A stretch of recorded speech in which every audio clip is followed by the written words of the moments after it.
ഹരേ കൃഷ്ണ. സർവം ശ്രീ രാധാകൃഷ്ണാർപ്പണമസ്തു. ജയ് ശ്രീറാം. വാൽമീകി രാമായണം യുദ്ധകാന്ഡം തുടർച്ച. അതിനുശേഷം തന്നെ ആക്രമിച്ച കുരങ്ങുകളെ ഓരോ ഗദവീശലിലും 1000 എണ്ണത്തെ വീതം കുംഭകർണൻ നശിപ്പിച്ചു. അതേ സമയത്ത് തന്നെ ഭീമാകാരനായ ആ രാക്ഷസൻ 30 കുരങ്ങുകളെ വീതം ഓരോ തവണയും കടന്നുപിടിച്ച് അപ്പാടെ വിഴുങ്ങിക്കൊണ്ടിരുന്നു. ദ്വിവിധൻ ചുഴറ്റിയെറിഞ്ഞ കൂറ്റൻ പാറ കുംഭകർണന്റെ ദേഹത്ത് തട്ടിയില്ല. പക്ഷേ അത് സൈന്യത്തിന്റെ മേൽ പതിച്ചപ്പോൾ അനവധി രാക്ഷസ പടയാളികൾ ചതഞ്ഞറിഞ്ഞു. ആകാശത്തിൽ പറന്നുയർന്ന കൂറ്റൻ ശിലാപാളികൾ കുംഭകർണന്റെ നേർക്ക് വലിച്ചെറിഞ്ഞു ഹനുമാൻ. പക്ഷേ അവൻ അതെല്ലാം വെറും കൈകളാൽ തല്ലി തകർത്തു. ഒരു ശൂലവും എടുത്ത് കുരങ്ങുകളുടെ നേർക്ക് പാഞ്ഞ കുംഭകർണനെ ഒരു വലിയ ഗിരിശേഖരം കൊണ്ടെറിഞ്ഞ് മാർഗതടസ്സം സൃഷ്ടിച്ചു. അവയെ എല്ലാം മറികടന്ന് ആ രാക്ഷസൻ ശൂലമെറിഞ്ഞപ്പോൾ അത് ഹനുമാന്റെ നെഞ്ച് തുളയ്ക്കുകയും അസഹ്യമായ വേദനയിൽ നിലവിളിച്ചുകൊണ്ട് ഹനുമാൻ നിലത്ത് വീണ് രക്തം ഛർദ്ദിക്കുകയും ചെയ്തു. ഈ കാഴ്ച രാക്ഷസന്മാരെ സന്തോഷിപ്പിക്കുകയും വാനരന്മാർ യുദ്ധക്കളം വെടിഞ്ഞ് ഓടുവാൻ കാരണമാവുകയും ചെയ്തു. ഋഷഭൻ, ശരഭൻ, നീലൻ, ഗവാക്ഷൻ, ഗന്ധമാദനൻ എന്നീ 5 പേർ ഒന്നിച്ചു കുംഭകർണന്റെ മേൽ ചാടി വീണു. എന്നിട്ടും അവരുടെ ശക്തിയേറിയ പ്രഹരങ്ങൾ കേവലം തലോടലുകളായാണ് കുംഭകർണന് അനുഭവപ്പെട്ടത്.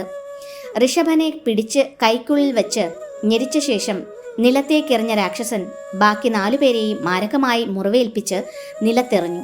ഇതുകണ്ട് കോപാന്തരായ മറ്റു വാനരങ്ങളെല്ലാവരും ഒന്നിച്ചു ചേർന്ന് കുംഭകർണനെ ആക്രമിച്ചു. 1000കണക്കിന് വാനരന്മാർ ഒന്നിച്ചു ചേർന്ന് ഒരു പർവ്വതത്തിലെന്ന പോലെ അവന്റെ മേൽ ചാടിക്കയറി അവനെ കടിച്ചും മാന്തിയും വശം കെടുത്തി. സഹികെട്ട് കുംഭകർണൻ അവരെ കടന്നു പിടിച്ച് തന്റെ പിളർന്ന വായയിലടച്ചു. ഇങ്ങനെ യുദ്ധഭൂമിയാകെ പാഞ്ഞു നടന്ന് അനേകമനേകം കുരങ്ങുകളെ വിഴുങ്ങിക്കൊണ്ടിരുന്നു ആ ദുഷ്ടരാക്ഷസൻ. അവയിൽ കുറച്ചുപേർ അവന്റെ നാസാദ്വാരങ്ങളിലും കാതുകളിലും കൂടി പുറത്തു വന്നു. രാമന്റെ ചുറ്റും വാനരങ്ങൾ അഭയം പ്രാപിച്ചു നിന്നു. അപ്പോൾ അംഗദൻ ഒരു കൂറ്റൻ പാറയെടുത്ത് ഉയർത്തി കുംഭകർണന്റെ തല ലക്ഷ്യമാക്കി എറിഞ്ഞു. ഇത് കുംഭകർണനെ കൂടുതൽ ശുണ്ഠി പിടിപ്പിക്കുക മാത്രമാണ് ചെയ്തത്. ശൂലവും ചുഴറ്റി അംഗദന്റെ നേർക്ക് പാഞ്ഞുവന്ന കുംഭകർണനെ അവൻ ഒഴിഞ്ഞുമാറി നെഞ്ചത്ത് പ്രഹരിച്ചു. മോഹാലസ്യപ്പെട്ട് കുംഭകർണൻ അല്പനേരത്തേക്ക് നിലത്ത് വീണുപോയി. പക്ഷേ വളരെ വേഗം നിയന്ത്രണം വീണ്ടെടുത്ത് ചാടി എഴുന്നേറ്റ് പുറം കൈകൊണ്ട് അംഗദനെ കഠിനമായി പ്രഹരിച്ചു. ബോധം കെട്ട് നിലം പതിച്ചു അംഗദൻ. തൻ്റെ നേർക്ക് പാഞ്ഞുവന്ന ശൂലധാരിയായ കുംഭകർണനെ സുഗ്രീവൻ ഒരു പാറ കയ്യിലെടുത്ത് നേരിടുവാൻ തയ്യാറായി. പക്ഷേ ആ ബൃഹത്തായ പാറ കുംഭകർണന്റെ നെഞ്ചിൽ തട്ടി പൊടിയുകയാണ് ചെയ്തത്.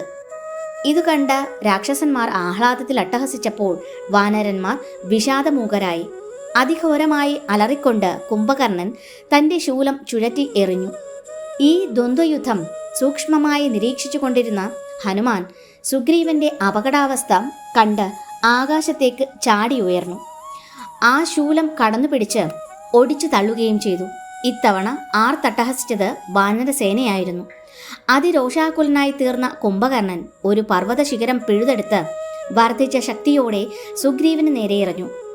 അത് മാറത്തു വന്നിടിച്ചതും സുഗ്രീവൻ ബോധം നശിച്ച് നിലത്തു വീണു. വേഗേന ചെന്ന കുംഭകർണൻ സുഗ്രീവനെ പൊക്കിയെടുത്ത് കക്ഷത്തിലിടുക്കി ലങ്കയിലേക്ക് നടകൊണ്ടു. ഇതു കണ്ട ഹനുമാൻ ചിന്തിച്ചു, സുഗ്രീവൻ തടവിലാക്കപ്പെട്ടാൽ നമ്മൾ യുദ്ധത്തിൽ പരാജിതരായി എന്നാണ് അർത്ഥം. പർവ്വതാകാരനായി തീർന്ന് ഈ രാക്ഷസനെ കൊന്ന് സുഗ്രീവനെ രക്ഷിക്കുവാൻ എനിക്കാവും. പക്ഷേ അടുത്ത നിമിഷം തന്നെ ഹനുമാൻ വേറൊരു രീതിയിൽ ചിന്തിച്ചു തുടങ്ങി. സുഗ്രീവന് ബോധം തിരിച്ചു കിട്ടുമ്പോൾ തീർച്ചയായും സ്വയം മോചിതനാകുവാൻ സാധിക്കും. വേറെ ആരെങ്കിലുമാണ് അത് ചെയ്യുന്നതെങ്കിൽ അദ്ദേഹത്തിന് അത് യശസ്കരമാവില്ല. കുംഭകർണൻ സുഗ്രീവനെ തന്റെ പിടിയിലൊതുക്കി ലങ്കയിലേക്ക് നടന്നു. സന്തോഷവാന്മാരായ പൗരന്മാർ വറുത്ത ധാന്യങ്ങളും സുഗന്ധജലവും തങ്ങളുടെ വീരനായകന്റെ മേൽ വർഷിച്ചു. ജലം മുഖത്ത് വീണപ്പോൾ സുഗ്രീവന്റെ ബോധം തെളിഞ്ഞു. ചുറ്റുപാടുമെല്ലാം നല്ലപോലെ മനസ്സിലാക്കിയ ശേഷം മോചിതനാകുവാനുള്ള വഴികൾ പരീക്ഷിച്ചു.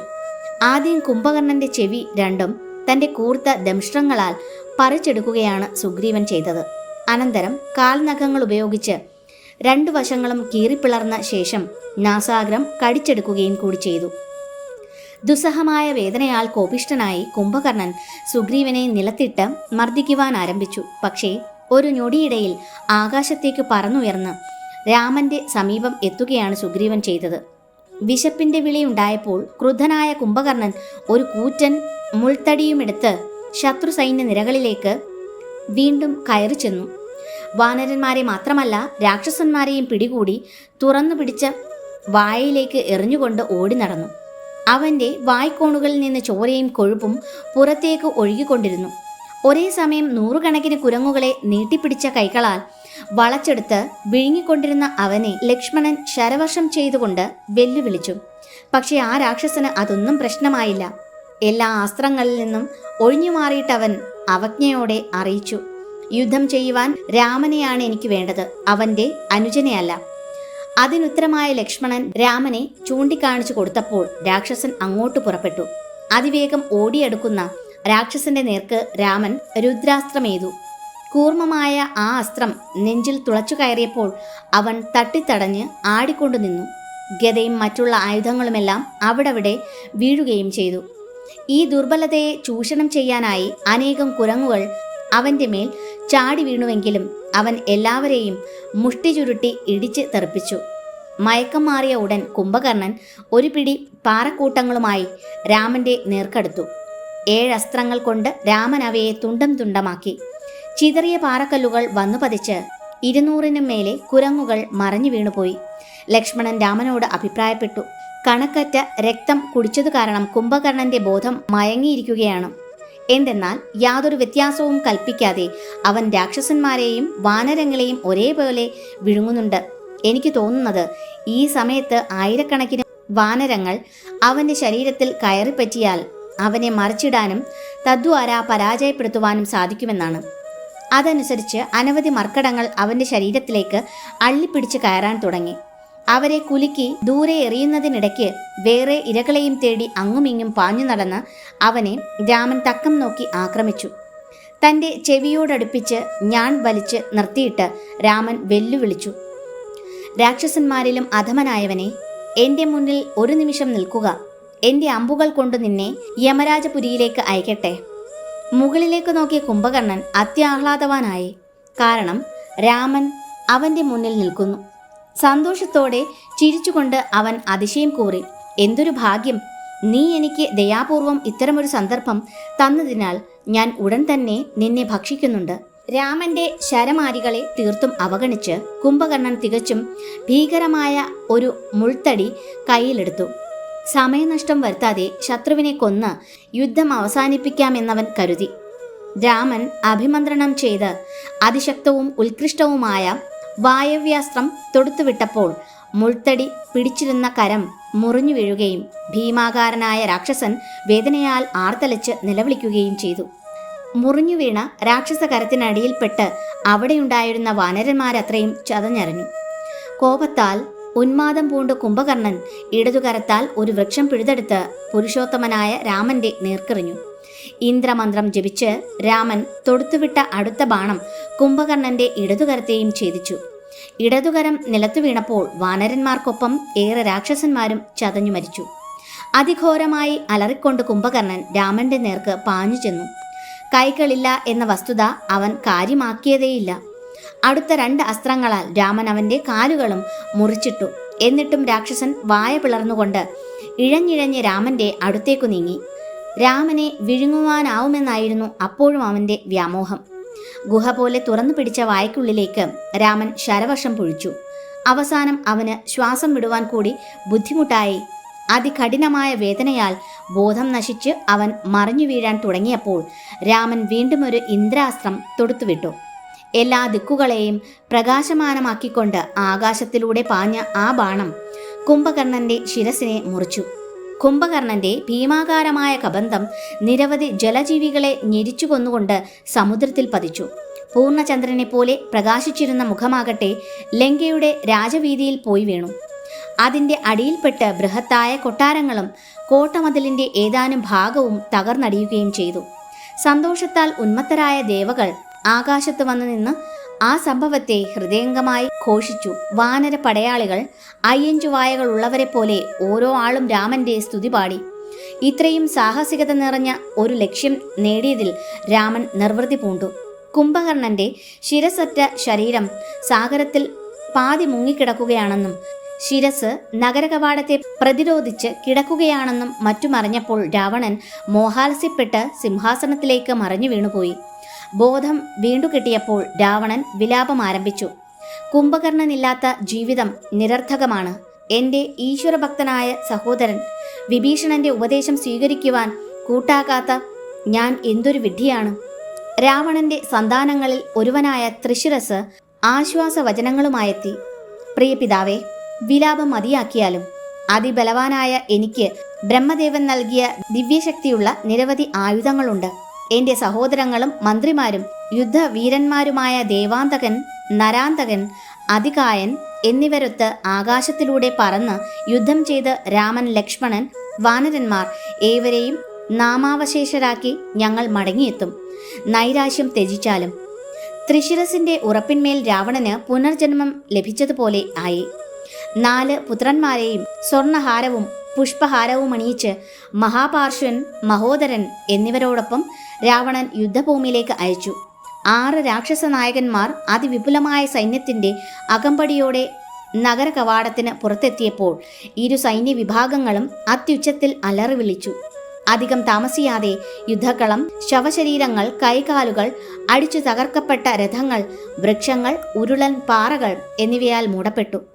സുഗ്രീവൻ അങ്കദനോട് രാവണപുത്രനായ നരാന്തകനെ ആക്രമിക്കുവാൻ ആവശ്യപ്പെട്ടു.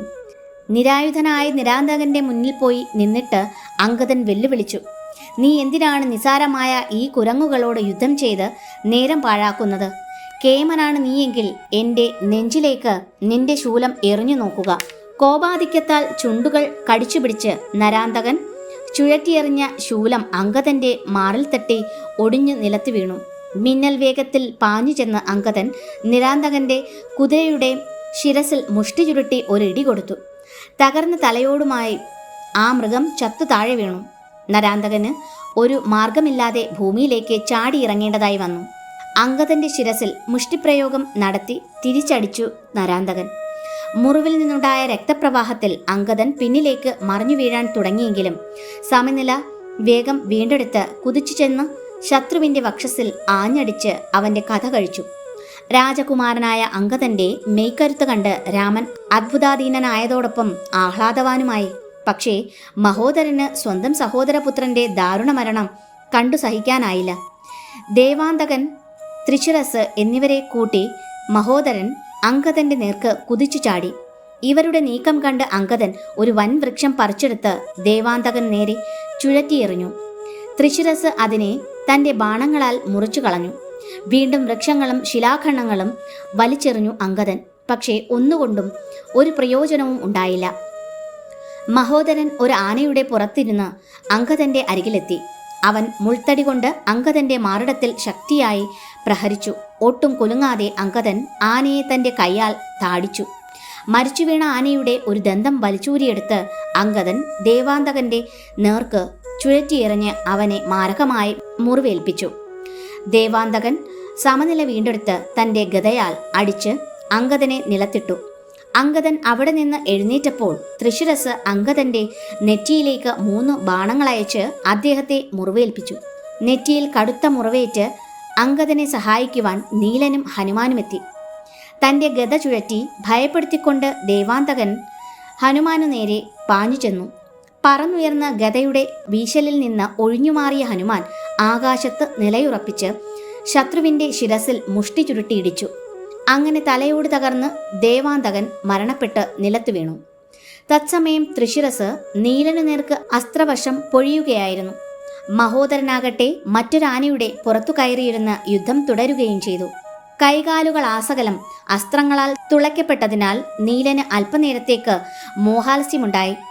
ശക്തി വീണ്ടെടുത്തു കഴിഞ്ഞ് കുറേയധികം പാറക്കല്ലുകൾ ഒരു ശിഖരത്തിൽ നിന്ന് പറിച്ചെടുത്ത് നീലൻ ഉയർന്നു ചാടി. അനന്തരം ആനപ്പുറത്തിരുന്ന മഹോദരനെ നീലൻ ആ കല്ലുകളാൽ തലക്കടിച്ചു. മഹോദരൻ കൺമുന്നിൽ മരിച്ചു വീണപ്പോൾ ത്രിശിരസ് കോപം കൊണ്ട് ഭ്രാന്തനായി മാറി. അവൻ ശരമാരി ചൊരിയാൻ ആരംഭിച്ചപ്പോൾ ഹനുമാൻ തിരിച്ചടിക്കുവാൻ ശ്രമിച്ചുവെങ്കിലും 3 തലയുള്ള ആ രാക്ഷസന്റെ രോഷാഗ്നി തടഞ്ഞു നിർത്തുവാൻ ഹനുമാന് കഴിഞ്ഞില്ല. ഗത്യന്തരമില്ലാതെ ഹനുമാൻ ത്രിശിരസിന്റെ കുതിരയുടെ മേൽ ചാടിക്കയറി. ആ മൃഗത്തിന്റെ തൊലി തന്റെ കൂർത്ത നഖങ്ങളാൽ കീറി മുറിച്ചു. തന്റെ ശൂലമെടുത്ത് ഹനുമാന്റെ നേർക്ക് പ്രയോഗിക്കുവാൻ തൃശിരസ് തുനിഞ്ഞുവെങ്കിലും ഹനുമാൻ അത് വായുവേഗത്തിൽ കരസ്ഥമാക്കി രണ്ടായി ഒടിക്കുകയാണുണ്ടായത്. തൃശിരസ് വേഗം വാൾ വലിച്ചൂരിയെടുത്ത് ഹനുമാന്റെ നെഞ്ചിലേക്ക് വീശി. ആ മുറിവ് വകവയ്ക്കാതെ വായുപുത്രൻ തൃശിരസിന്റെ നെഞ്ചിൽ ഇടിച്ച ഇടിയുടെ ആഘാതത്തിൽ ശത്രു മോഹാലസ്യപ്പെട്ട് കുതിരയിൽ നിന്ന് ഭൂമിയിലേക്ക് മറഞ്ഞു വീണു. ഹനുമാനും ഒപ്പം കുതിരപ്പുറത്തു നിന്ന് ചാടി തൃശിരസിന്റെ വാൾ കൈക്കലാക്കി ഉച്ചത്തിൽ ഗർജിച്ചു. ഇത് സഹിക്കുവാനാകാതെ ചാടി എഴുന്നേറ്റ തൃശിരസ് ഹനുമാന്റെ വക്ഷസിൽ ശക്തിയായി ഇടിച്ചു. കോപിഷ്ഠനായ ഹനുമാൻ തൃശിരസിന്റെ ഒരു ഗളത്തിൽ പിടിമുറുക്കിയ ശേഷം 3 ശിരസുകളെയും ഒന്ന് കഴിഞ്ഞ് മറ്റൊന്ന് എന്ന ക്രമത്തിൽ ശത്രുവിന്റെ സ്വന്തം ഖഡ്ഗത്താൽ അരിഞ്ഞു വീഴ്ത്തി. വിജയലഹരിയിൽ വാനരന്മാർ ആർത്തു വിളിക്കവേ ഇരുമ്പുഗദ കയ്യിലെടുത്ത മഹാപാർശ്വനെ വെല്ലുവിളിച്ചുകൊണ്ട് ഋഷഭൻ രംഗത്തു വന്നു. മഹാപാർശ്വൻ ഋഷഭന്റെ നെഞ്ചിൽ ഗദയാൽ താടിച്ച് ഋഷഭനെ നിലം പൊത്തിച്ചു. നിയന്ത്രണം വീണ്ടെടുത്ത ഋഷഭൻ മഹാപാർശ്വന്റെ നെഞ്ചിൽ മുഷ്ടി ചുരുട്ടി ഇടിച്ചു. സ്വന്തം നിണത്തിൽ മുങ്ങി ആ രാക്ഷസൻ നിലത്ത് വീണുകിടന്നു. എഴുന്നേറ്റ് നിൽക്കുവാൻ പ്രയത്നിച്ചുകൊണ്ടിരുന്ന മഹാപാർശ്വന്റെ ഇരുമ്പുഗദ ഋഷഭൻ തട്ടിപ്പറിച്ചെടുത്തു. ഋഷഭൻ ഗദ ചുഴറ്റി മഹാപാർശ്വന്റെ നെഞ്ചിൽ തന്നെ പ്രഹരമേൽപ്പിച്ചു. രക്തം ചീറ്റിയൊഴുകുന്ന മുറിവുകളുമായി ഗദ തിരികെ പിടിച്ചെടുക്കുവാൻ അവനൊരു വിഫല ശ്രമം നടത്തി നോക്കിയെങ്കിലും തലയിൽ ആ ഭീമാകാരമായ ആയുധം കൊണ്ട് അടികിട്ടിയപ്പോൾ കണ്ണുകളും പല്ലുകളുമെല്ലാം ഞെരിഞ്ഞമർന്ന് അവൻ അന്ത്യശ്വാസം വലിച്ചു. രാക്ഷസന്മാർ ഭയന്നു നടുങ്ങി പലായനം ചെയ്യവേ അതിഭീമാകാരനായ അതികായൻ മർക്കടന്മാരുടെ സൈന്യനിരകളിലേക്ക് ആക്രമണം അഴിച്ചുവിട്ടു. രഥമേറി വന്ന ആ പടുകൂറ്റനെ കണ്ട വാനരന്മാർ വിശ്വസിച്ചു കുംഭകർണൻ പുനരുജ്ജീവിച്ച് വന്നതാണെന്ന്. അതുകാരണം ഏവരും രാമനെ ശരണം പ്രാപിക്കുവാൻ ഓടിയകന്നു. രാമനും അവനെ കണ്ട് ആശ്ചര്യാധീനനായി വിഭീഷണനോട് അവനെക്കുറിച്ച് അന്വേഷണം നടത്തി. വിഭീഷണൻ പറഞ്ഞു, ഈ രാക്ഷസൻ രാവണന് ധന്യാമാലിനിയിലുണ്ടായ പുത്രനാണ്. പേര് അതികായൻ. കഠിന തപസ്സുകൾ അനുഷ്ഠിച്ച് അവൻ ബ്രഹ്മാവിനെ പ്രീതനാക്കിയപ്പോൾ അമാനുഷ ശക്തി നൽകി ബ്രഹ്മാവ് അവനെ അനുഗ്രഹിച്ചു. പണ്ട് ഇന്ദ്രനുമായുള്ള യുദ്ധത്തിൽ ഇന്ദ്രന്റെ വജ്രായുധത്തെയും വരുണന്റെ പാശായുധത്തെയും അവൻ അടക്കിയിട്ടുണ്ട്. അതിനാൽ വാനരപ്പടയെ ഒന്നാകെ അവൻ നശിപ്പിക്കുന്നതിന് മുൻപ് അങ്ങ് അവനെ കാലപുരിക്കയക്കണം. തുടർന്നുണ്ടായ യുദ്ധത്തിൽ ഒട്ടുനേരം അതികായൻ വാനരന്മാരെ എതിർത്തു നിന്നു. പിന്നെ അവരെ ഉപേക്ഷിച്ച് കടുത്ത പരുഷവാക്കുകളോടെ അവൻ രാമന്റെ മുന്നിലെത്തി. അവന്റെ അഹങ്കാരം നിറഞ്ഞ വാക്കുകൾ കേട്ട് കുപിതനായ ലക്ഷ്മണൻ അവന്റെ മുന്നിൽ വന്നു നിന്ന് വില്ലു കുലച്ചു. ഞാണൊലി കേട്ട് അതികായൻ യഥാർത്ഥത്തിൽ ആശ്ചര്യഭരിതനായെങ്കിലും വളരെ സാവധാനം ഒരു ബാണം തിരഞ്ഞെടുത്തിട്ട് പറഞ്ഞു, കേവലമൊരു ബാലനായ നീ വേഗം യുദ്ധഭൂമി വിടാനുള്ള മാർഗം നോക്കുന്നതാണ് നല്ലത്. നീ എന്തിനാണൊരു വിഡ്ഢിയെപ്പോലെ എൻ്റെ മുൻപിൽ വന്നു നിൽക്കുന്നത്? മരിക്കുവാൻ നിനക്കിത്രയേറെ തിടുക്കമായോ? ഇത് കേട്ട് അത്യധികം കോപിഷ്ഠനായ ലക്ഷ്മണൻ അതേപോലെയുള്ള കഠിന പദങ്ങൾ അങ്ങോട്ടും പ്രയോഗിച്ചു. അനന്തരം അതികായൻ വില്ലിൽ അമ്പു ചേർത്ത് പിടിച്ച നേരം ആ ദ്വന്ദ്വയുദ്ധത്തിന് സാക്ഷ്യം വഹിക്കുവാനായി സ്വർഗവാസികൾ മാനത്തു നിരന്നു. രാക്ഷസൻ തൊടുത്തുവിട്ട അസ്ത്രങ്ങളെ എല്ലാം ലക്ഷ്മണൻ നിഷ്പ്രയാസം ഭേദിച്ചു. ലക്ഷ്മണൻ അയച്ച ഒരു ബാണം അതികായന്റെ നടുനെറ്റിയിൽ തുളഞ്ഞു കയറി. അവൻ അതികഠിനമായി വിറയ്ക്കുവാൻ തുടങ്ങി. എങ്കിലും അല്പനേരം കഴിഞ്ഞ് ആഘാതവിമുക്തനായപ്പോൾ അവൻ ലക്ഷ്മണനെ നോക്കി, നീ എനിക്ക് തുല്യനായ പോരാളി തന്നെയാണ് എന്ന് പറഞ്ഞ് പ്രശംസിച്ചു. തുടർന്നുണ്ടായ പോരിൽ അതികായൻ തൊടുത്തുവിട്ട ഒരു അസ്ത്രം ലക്ഷ്മണന്റെ നെഞ്ചിൽ തുളച്ചു കയറി. കഠിനമായ രക്തപ്രവാഹമുണ്ടായിട്ടും ലക്ഷ്മണൻ അസ്ത്രം വലിച്ചൂരി ആഗ്നേയമന്ത്രം ഉരുവിട്ട് ആ അസ്ത്രത്തെ ശക്തിപ്പെടുത്തി അതികായന്റെ നേർക്ക് തൊടുത്തയച്ചു. അതികായനാകട്ടെ ലക്ഷ്മണന്റെ ആഗ്നേയാസ്ത്രത്തെ തന്റെ ആദിത്യാസ്ത്രം കൊണ്ട് നിർവീര്യമാക്കി. ആകാശത്ത് വെച്ച് കൂട്ടിമുട്ടിയ ഈ അസ്ത്രങ്ങൾ ചാമ്പലായി ഭൂമിയിൽ പതിച്ചു. അടുത്തതായി രാക്ഷസൻ ഇഷീകമെന്ന അസ്ത്രം പ്രയോഗിച്ചു. ലക്ഷ്മണൻ അതിനെ ഇന്ദ്രാസ്ത്രം കൊണ്ട് നേരിട്ടു. പിന്നീട് വന്ന യമബാണത്തെ ലക്ഷ്മണൻ വായവ്യാസ്ത്രം കൊണ്ട് ഭേദിച്ചു. ശരമാരി എയ്തുവിട്ടിട്ടും രാക്ഷസന്റെ അഭേദ്യമായ കവചത്തിൽ തട്ടി അവയെല്ലാം നിലത്ത് വീഴുന്നത് കണ്ട് ലക്ഷ്മണൻ അസ്വസ്ഥനായി. മാത്രമല്ല അവനയച്ച ഒരൊറ്റ അമ്പിനാൽ ലക്ഷ്മണൻ മോഹാലസ്യപ്പെട്ട് നിലം പതിക്കുകയും ചെയ്തു. സ്വബോധം തിരിച്ചു കിട്ടിയപ്പോൾ ലക്ഷ്മണൻ വീണ്ടും അസ്ത്രവർഷം തുടർന്നു. ഇത്തവണ കുതിരകളെയും സാരഥിയെയും വധിക്കുവാൻ അദ്ദേഹത്തിന് കഴിഞ്ഞുവെങ്കിലും രാവണപുത്രനെ സ്പർശിക്കുവാൻ പോലും സാധിച്ചില്ല. അന്നേരം വായു ഭഗവാൻ ലക്ഷ്മണന്റെ മുന്നിൽ പ്രത്യക്ഷപ്പെട്ട് ഇപ്രകാരം പറഞ്ഞു: ബ്രഹ്മദേവൻ അതികായന് കനിഞ്ഞു നൽകിയ ഈ പടച്ചട്ട ആർക്കും ഭേദിക്കാനാവില്ല. ആയതിനാൽ ശത്രുസംഹാരത്തിനായി കൊണ്ട് താങ്കൾ ബ്രഹ്മാസ്ത്രം തന്നെ പ്രയോഗിക്കേണ്ടി വരും. അവസാനത്തെ പോംവഴി എന്ന നിലയ്ക്കു മാത്രം ഉപയോഗിക്കേണ്ടുന്നതായ ആ മഹാ അസ്ത്രം ലക്ഷ്മണൻ തൊടുത്തയച്ചു. അതികായൻ അനേകം അസ്ത്രങ്ങൾ അയച്ചു നോക്കി. പക്ഷേ ഒന്നിനും ബ്രഹ്മാസ്ത്രത്തെ ഉപരോധിക്കുവാനായില്ല. പരിഭ്രാന്തനായി അവൻ ഗദകളും ശൂലങ്ങളും കോടാലികളും കൊണ്ട് ശക്തിയായി പ്രഹരിച്ചുവെങ്കിലും മുന്നോട്ട് തന്നെ വന്ന ആ ദിവ്യാസ്ത്രം അവൻ്റെ അതിബൃഹത്തായ ശിരസിൽ തറച്ചു. മുറിഞ്ഞ ശിരസ് നിലത്തു വീണ് ഉരുണ്ടപ്പോൾ വിഷാദമൂകരായ രാക്ഷസഗണം ലങ്കയ്ക്കുള്ളിലേക്ക് തിരിഞ്ഞോടി. വാനരങ്ങളാകട്ടെ ലക്ഷ്മണന്റെ ചുറ്റും കൂടി ആനന്ദ നൃത്തം ചവിട്ടി. അതികായന്റെ മരണവാർത്തയറിഞ്ഞ രാവണൻ അത്യധികം ഖിന്നനും മൂകനുമായി. നൈരാശ്യത്തിൻ്റെ കൊടുമുടിയിലിരുന്ന് അവൻ ചുഴിഞ്ഞാലോചിച്ചു. രാമനും ലക്ഷ്മണനും സങ്കല്പിക്കാനാകാത്തവണ്ണം ശക്തിമാന്മാരാണ്. എൻ്റെ സമർത്ഥരായ യോദ്ധാക്കളെയെല്ലാം അവർ ഇതിനോടകം വധിച്ചു കഴിഞ്ഞു. ഭഗവാൻ നാരായണൻ തന്നെയാണ് രാമൻ എന്ന മനുഷ്യനായി അവതരിച്ചിരിക്കുന്നതെന്ന് എനിക്ക് നല്ലവണ്ണം മനസ്സിലായി. നേരത്തെ ഇതിനെക്കുറിച്ച് മറ്റുള്ളവർ പറഞ്ഞിരുന്നു. ഞാൻ കരുതി ഭീരുക്കളുടെയും ഭക്തിഭ്രാന്തന്മാരുടെയും ഉൽപ്പന്നങ്ങളാണ് അവയെന്ന്. ഇപ്പോൾ ഞാൻ അറിയുന്നു രാമനെ ജയിക്കുവാൻ ആരുമില്ല എന്ന്. കരഞ്ഞു തളർന്നിരിക്കുന്ന പിതാവിനെ കണ്ട് ഇന്ദ്രജിത്ത് ഇപ്രകാരം പറഞ്ഞു: പ്രിയപ്പെട്ട പിതാവേ, ഞാൻ ജീവിച്ചിരിക്കുന്നിടത്തോളം കാലം അങ്ങ് ഇങ്ങനെ ദുഃഖിക്കരുത്. ഞാനിതാ ശബ്ദം ചെയ്യുന്നു. രാമലക്ഷ്മണന്മാരെ ഞാൻ ഇന്ന് തന്നെ കഥാവശേഷമാക്കുന്നുണ്ട്. അച്ഛൻ്റെ അനുഗ്രഹം വാങ്ങിയ ഇന്ദ്രജിത്ത് പിന്നീട് പോയത് ഹോമം നടത്തേണ്ട ഭാഗത്തേക്കാണ്. ഒരു ആടിനെ കഴുത്തിന് പിടിച്ചെടുത്ത് ഹോമാഗ്നിയിലേക്ക് എറിഞ്ഞ് സമർപ്പണം നടത്തി. ഉടൻ തന്നെ ഒരു ശകലം പുക പോലും വമിക്കാതെ അഗ്നി ഉജ്ജ്വലമായി പ്രകാശിച്ചു. രാവണപുത്രന് ഇത് വിജയസൂചകമായി തോന്നി. അഗ്നിഭഗവാൻ നേരിട്ട് വന്ന് ഹോമദ്രവ്യം സ്വീകരിക്കുകയായിരുന്നു. അനന്തരം ഇന്ദ്രജിത്ത് ചില പ്രത്യേക മന്ത്രങ്ങൾ ഉരുവിടുവാൻ തുടങ്ങി. തന്നെയും രഥത്തെയും രഥം വലിക്കുന്ന കഴുതകളെയും മറ്റും വേണ്ട വിധത്തിൽ വിന്യസിച്ച ശേഷം തൻ്റെ രഥം, കഴുതകൾ, സാരഥി, ആയുധങ്ങൾ തുടങ്ങിയവയോടൊപ്പം ഇന്ദ്രജിത്ത് അദൃശ്യനായി ആകാശത്തിലേക്ക് ഉയർന്നു പൊങ്ങി. അവിടെ സുരക്ഷിതനായി നിന്നുകൊണ്ട് ഇന്ദ്രജിത്ത് വാനര സൈന്യത്തെ ആകമാനം ശരവർഷത്താൽ ആറാടിച്ചു. വാനരന്മാർ വൃക്ഷങ്ങളും പാറകളും എടുത്ത് ആകാശത്തിൽ നിന്ന് ശരമാരി വന്ന ഭാഗത്തേക്ക് വലിച്ചെറിഞ്ഞുവെങ്കിലും അദൃശ്യനായി നിന്ന ഇന്ദ്രജിത്തിന് അതൊന്നും ഭീഷണിയായില്ല. അനന്തരം അവൻ ബ്രഹ്മാസ്ത്ര മന്ത്രം കൊണ്ടാവാഹിച്ച ഒരു ബാണം എടുത്ത് പ്രയോഗിക്കാൻ തുടങ്ങി. ഭൂമിയും ആകാശവും പ്രകമ്പനം കൊണ്ടു. അനേകായിരം അസ്ത്രങ്ങൾ ബ്രഹ്മാസ്ത്രത്തിൽ നിന്നുരുത്തിരിഞ്ഞ് വാനര ശ്രേഷ്ഠന്മാരെ മുറിവേൽപ്പിച്ച് നിലം പരിശാക്കി. അദൃശ്യനായി തന്നെ നിന്നുകൊണ്ട് ശൂലങ്ങളും ഖഡ്ഗങ്ങളും കോടാലികളും ശത്രുക്കളുടെ മേൽ വർഷിച്ചു. തിളങ്ങുന്ന ആയുധങ്ങൾ ആകാശത്തു നിന്ന് പാഞ്ഞു വരുന്നതല്ലാതെ ആക്രമണകാരി ആരാണെന്നോ എവിടെയാണെന്നോ കുരങ്ങന്മാർക്ക് മനസ്സിലാക്കുവാനായില്ല. ഹനുമാൻ, സുഗ്രീവൻ, ജാംബവാൻ, നീലൻ തുടങ്ങിയവർ പോലും മുറിവേറ്റ് ഭൂമിയിൽ പതിച്ചു. മാത്രമല്ല രാമലക്ഷ്മണന്മാർ പോലും നിസ്സഹായരായി നിന്നുപോയി.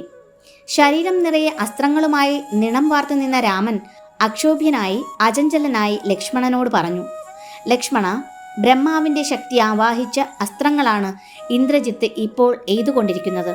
അവൻ അദൃശ്യനായി നിൽക്കുന്നിടത്തോളം അവനെ ജയിക്കുവാൻ ആർക്കും സാധിക്കുകയില്ല.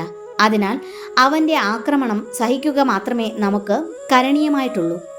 നാം ഏവരും ബോധരഹിതരായി വീണുകഴിഞ്ഞാൽ താൻ വിജയിച്ചു എന്ന വിശ്വാസത്തോടെ ഇന്ദ്രജിത്ത് രാവണനെ സന്തോഷവാർത്ത അറിയിക്കുന്നതിനു വേണ്ടി ലങ്കയിലേക്ക് മടങ്ങും. അങ്ങനെ ഇന്ദ്രജിത്തിൻ്റെ ബാണങ്ങളാൽ സാരമായി മുറിവേറ്റ് രാമലക്ഷ്മണന്മാർ ബോധരഹിതരായി നിലത്തു വീണു. ശത്രുക്കൾ വീണുകിടക്കുന്നത് കണ്ട ഇന്ദ്രജിത്ത് ആർത്തട്ടഹസിച്ച് മതോന്മത്തനായി ലങ്കയിലേക്ക് മടങ്ങി, താതനെ ശുഭവാർത്ത അറിയിക്കുവാൻ. അബോധാവസ്ഥയിൽ കിടന്ന രാമലക്ഷ്മണന്മാരെ കണ്ട് വാനരന്മാർ വിഷാദത്തിനടിമപ്പെട്ടു. പക്ഷേ വിഭീഷണൻ അവർക്ക് ആശ്വാസം നൽകി. നിങ്ങൾ ഇങ്ങനെ വിലപിക്കരുത്. ബ്രഹ്മാസ്ത്രത്തെ ആദരിക്കുന്നതിനായി മാത്രം സ്വയം നിസ്സഹായത സ്വീകരിച്ചതാണവർ. ശീഘ്രം തന്നെ അവർ ഉണർന്നെഴുന്നേറ്റ് ശത്രുസംഹാരത്തിനിറങ്ങും. ഹനുമാൻ ബ്രഹ്മാസ്ത്രത്തെ ബഹുമാനിച്ചുകൊണ്ട് ഇപ്രകാരം അഭിപ്രായപ്പെട്ടു: യുദ്ധം അവസാനിപ്പിച്ചുകൊണ്ട് രാത്രി കടന്നു വന്നിരിക്കുന്നു. ഇനി നാം ആദ്യം ചെയ്യേണ്ടത് യുദ്ധഭൂമിയിൽ ജീവനോടെ അവശേഷിക്കുന്ന വാനരന്മാരെ ആശ്വസിപ്പിക്കുക എന്നതാണ്. ഹനുമാനും വിഭീഷണനും കൂടി എരിയുന്ന പന്തങ്ങളും എന്തി യുദ്ധക്കളമാകെ പരന്നു നടന്നു. സുഗ്രീവൻ, അംഗദൻ, നീലൻ, നളൻ എന്നിവർ മറ്റ് 67 വാനരന്മാർക്കൊപ്പം ബ്രഹ്മാസ്ത്രത്തിന്റെ താടനമേറ്റ് കിടക്കുന്നതവർ കണ്ടു. ഏറ്റവും മാരകമായി മുറിവേറ്റു കിടക്കുന്ന ജാംബവാന്റെ അടുത്ത് എത്തിയപ്പോൾ കാഴ്ചശക്തി നശിക്കപ്പെട്ട ജാംബവാൻ അവരോട് ചോദിച്ച ആദ്യ ചോദ്യം ഹനുമാൻ ജീവിച്ചിരിപ്പുണ്ടോ എന്നായിരുന്നു. വിഭീഷണനും സംശയം ചോദിച്ചു. രാമൻ, ലക്ഷ്മണൻ, സുഗ്രീവൻ, അംഗദൻ ഇവരെയെല്ലാം അവഗണിച്ച് ഹനുമാന്റെ കാര്യം മാത്രം അന്വേഷിക്കുവാൻ എന്താണ് കാരണം? ജാംബവാന്റെ മറുപടി ഇതായിരുന്നു: ഹനുമാൻ ജീവിച്ചിരിപ്പുണ്ടെങ്കിൽ കൂട്ടക്കൊല ചെയ്യപ്പെട്ട സൈന്യം പോലും സുരക്ഷിതം. മരിച്ചാലോ പടയാളികൾ ജീവിച്ചിരുന്നാലും അവർ മരിച്ചതിന് തുല്യമത്രേ. ഇത് കേട്ട ഹനുമാൻ മുന്നോട്ട് വന്ന് ജാംബവാന്റെ പാദങ്ങളിൽ തൊട്ടു വന്ദിച്ചു. ഞാൻ സുഖമായിട്ടിരിക്കുന്നുവെന്ന് അങ്ങേക്ക് വിശ്വസിക്കാം. ജാംബവാൻ നിർദ്ദേശങ്ങൾ നൽകി. വേഗം ഹിമാലയ സാനുക്കളിലേക്ക് പുറപ്പെടുക. ഋഷഭ പർവ്വതം കണ്ടുപിടിക്കുക. ഋഷഭ കൈലാസ പർവ്വതങ്ങൾക്കിടയിൽ ഒരു ജ്വലിക്കുന്ന പർവ്വതം കാണാം. ആ പർവ്വതം നിറയെ വളരെ ശക്തിയേറിയതും ഉജ്ജ്വലപ്രഭ ചിന്തുന്നതുമായ ഔഷധച്ചെടികളുണ്ട്. നീ അവിടെ പോയി 4 തരം ഔഷധ സസ്യങ്ങൾ പുനരുജ്ജീവിപ്പിക്കുന്ന മൃതസഞ്ജീവിനി, മുറിവുകളെ ഉണക്കുന്ന വിശല്യകരണി, വടുക്കുകളില്ലാതാക്കുന്ന സുവർണകരണി, മുറിഞ്ഞ അംഗങ്ങളെ കൂട്ടിച്ചേർക്കുന്ന സന്താനകരണി പറിച്ചെടുത്ത് വേഗം മടങ്ങി വരണം. ഇതു സാധിച്ചാൽ ജീവനാശം സംഭവിച്ച സർവ്വവാനര ശ്രേഷ്ഠന്മാരെയും പുനരുജ്ജീവിപ്പിക്കുവാനാകും. ഈ ദൗത്യം ലഭിച്ചപ്പോൾ അത്യാഹ്ലാദത്തോടെ ഹനുമാൻ തന്റെ ഭീമാകാരം സ്വീകരിച്ചു. ത്രികുടപർവ്വത ശിഖരത്തിൽ കയറി കാലുകൾ വിടർത്തി അമർന്നിരുന്ന് ഒരു കുതിച്ചുചാട്ടത്തിന് ഒരുക്കങ്ങൾ കൂട്ടവേ ഹനുമാന്റെ പർവ്വത തുല്യമായ ശരീരത്തിന്റെ ഭാരം താങ്ങുവാനാകാതെ ത്രികുട പർവ്വതശിഖരം തകരുകയും പരസ്പരം ഉരസിയ വൃക്ഷങ്ങൾ കത്തിയെരിയുകയും ചെയ്തു. ലങ്കാനഗരി ആകെ പ്രകമ്പനം കൊണ്ടു. കൊട്ടാരങ്ങൾ വിറകൊണ്ടു. ഇതെല്ലാം നഗരവാസികളെ വർദ്ധിച്ച ഭീതിയിലാഴ്ത്തി. ആദ്യമായി സാഗരത്തിനരികെയുള്ള മലയപർവ്വതത്തിലേക്കാണ് ഹനുമാൻ ചാടിയത്. സ്വന്തം ആകാരം വീണ്ടും വികസിപ്പിച്ചുകൊണ്ട് സൂര്യദേവനെ താണുവണങ്ങിയ ശേഷം ഹനുമാൻ ഗഗനത്തിലേക്ക് കുതിച്ചു ചാടി. ഗതിവേഗത്താൽ ഹനുമാന്റെ ഒപ്പം വലിയ പാറക്കൂട്ടങ്ങളും വൃക്ഷക്കൂട്ടങ്ങളും ആകർഷിക്കപ്പെട്ട് ഉയർന്നു പൊങ്ങുകയും പിന്നീട് സമുദ്രത്തിൽ പതിക്കുകയും ചെയ്തു. ഹരേ കൃഷ്ണ. സർവം ശ്രീ രാധാകൃഷ്ണ അർപ്പണമസ്തു.